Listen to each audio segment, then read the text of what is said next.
আজকের ক্লাসে আমরা দেখব আমাদের ইনস্টাগ্রাম পেজের জন্য আমরা কোথা থেকে কন্টেন্ট নিয়ে আসব। কারণ হচ্ছে আমাদের প্রতিদিনই আমাদের পেজে পোস্ট করতে হবে। এতগুলা পোস্টের যে কন্টেন্ট আমরা কোথা থেকে নিয়ে আসব এগুলি হচ্ছে আজকের ক্লাসে আমরা দেখব।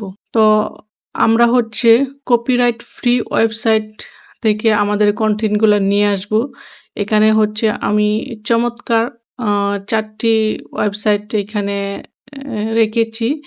এই ৪টি ওয়েবসাইট থেকে ইজিলি আমরা হচ্ছে আমাদের কন্টেন্টগুলা নিয়ে আসতে পারবো। তো প্রথমে হচ্ছে আনস্প্ল্যাশ, এই ওয়েবসাইটটি খুবই জনপ্রিয়। এইখান থেকে হচ্ছে আমরা ফ্রিতে আমাদের পোস্টের জন্য বিভিন্ন ইমেজ আমরা হচ্ছে নিতে পারবো। তো আমার পেজ যেহেতু আর্ট রিলেটেড, আমি এখানে আর্ট লিখে সার্চ করব।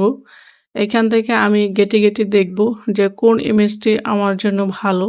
তো আমি ওই ইমেজগুলি নেওয়ার চেষ্টা করব। এই ইমেজটি আমার কাছে খুব ভালো লেগেছে। তো আমি হচ্ছে এই ইমেজটি যদি আমি এখান থেকে নেই তাহলে আচ্ছা, এটা হচ্ছে প্রিমিয়াম, এটা নিতে পারবো না, এটা ফ্রি না। আমরা দেখব কোনগুলা ফ্রিগুলাই নেওয়ার চেষ্টা করব। আমার কাছে এই ইমেজটি ভালো লেগেছে, আমি এই ইমেজটি নেওয়ার চেষ্টা করব। এই ইমেজটি ফ্রি আছে, ডাউনলোড ফ্রি। আমি এই ডাউনলোড ফ্রি এইখান থেকে ডাউনলোড করে নিব। আমার এটা অলরেডি ডাউনলোড হয়ে গেছে। আপনাদেরকে আমি আরেকটি কথা মনে করিয়ে দিতে চাই। আপনারা যখন এই ওয়েবসাইট থেকে এই পিকচারগুলা নেবেন, তখন আপনারা অবশ্যই যার হচ্ছে ইমেজ এটা, এই যে এইখানে হচ্ছে যার ইমেজ, যখন ইনস্টাগ্রাম পেজে পোস্ট করবেন তাকে অবশ্যই ক্রেডিট দিয়ে দিবেন। ওনাকে যখন ক্রেডিট দিবেন তখন উনি কিন্তু আইসা আপনাকে আর কিছু বলবে না, আপনাকে আর কপিরাইটে দিবে না। তো অবশ্যই যখন যে ওয়েবসাইট থেকে আপনারা ইমেজ নেবেন অবশ্যই তাদের নামগুলো আপনারা হচ্ছে ক্রেডিট দিয়ে দিবেন তাদের নামে। এটা যেন সবসময় মনে থাকে। আচ্ছা, এই হচ্ছে গেল আনস্প্ল্যাশ ওয়েবসাইট। এখন হচ্ছে আমি যাব পিকজাবে। পিকজাবে খুব ভালো একটি ওয়েবসাইট। এখান থেকে আমরা খুব সহজে আমাদের পোস্টের জন্য বিভিন্ন ইমেজ আমরা নিতে পারবো। আমি আর্ট লিখে সার্চ করলাম। এখানে দেখতে পাচ্ছি অনেক সুন্দর সুন্দর ইমেজ আছে। আমার কাছে ইমেজটা ভালো লেগেছে, আমি এটা একটু ওপেন করব। এই যে এখানে ডাউনলোডের অপশন আছে, এইখান থেকে ডাউনলোড করব। কোন সাইজের ডাউনলোড করব এখানে এখান থেকে আমরা সিলেক্ট করব। অবশ্যই আমরা যে বড় সাইজ আছে, যে অরিজিনাল সাইজ, এটা নেওয়ার চেষ্টা করব, তাহলে ইমেজের কোয়ালিটি ভালো থাকবে। আর এই ইমেজটি যে এখানে আপলোড করেছে এ হচ্ছে তার নাম। অবশ্যই আমরা হচ্ছে তাকে ক্রেডিট দিয়ে তারপর আমরা ইনস্টাগ্রাম পেজে পোস্ট করব।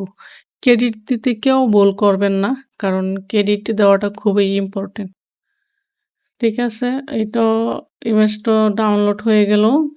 তারপরে হচ্ছে এখানে আছে পিক্সেলস। পিক্সেলস থেকেও আমরা আমাদের কন্টেন্ট এখান থেকে নিতে পারবো। অনেক সুন্দর সুন্দর ইমেজ আছে। এই যে একটা ইমেজ, এই যে ফ্রিতে ডাউনলোড করতে পারবো ইজি।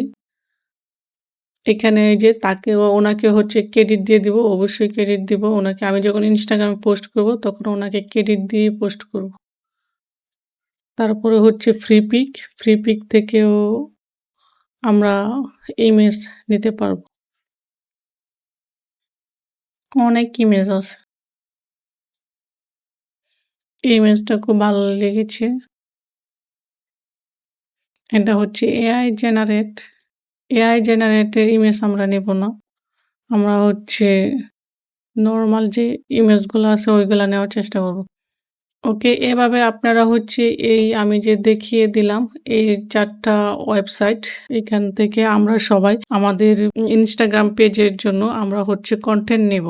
তো আশা করছি আপনারা বুঝতে পারছেন যে আমরা কোথা থেকে আমাদের পেজের জন্য ইমেজ বা কনটেন্ট নিব। এই ৪ টা ওয়েবসাইট থেকে আমরা পেয়ে যাচ্ছি। তাছাড়া আরো অনেক ওয়ে আছে। আমি ওইগুলা পার্ট বাই পার্ট আপনাদেরকে দেখিয়ে দিব। তো আজকের ক্লাস এই পর্যন্তই। দেখা হচ্ছে পরবর্তী ক্লাসে। Thank you.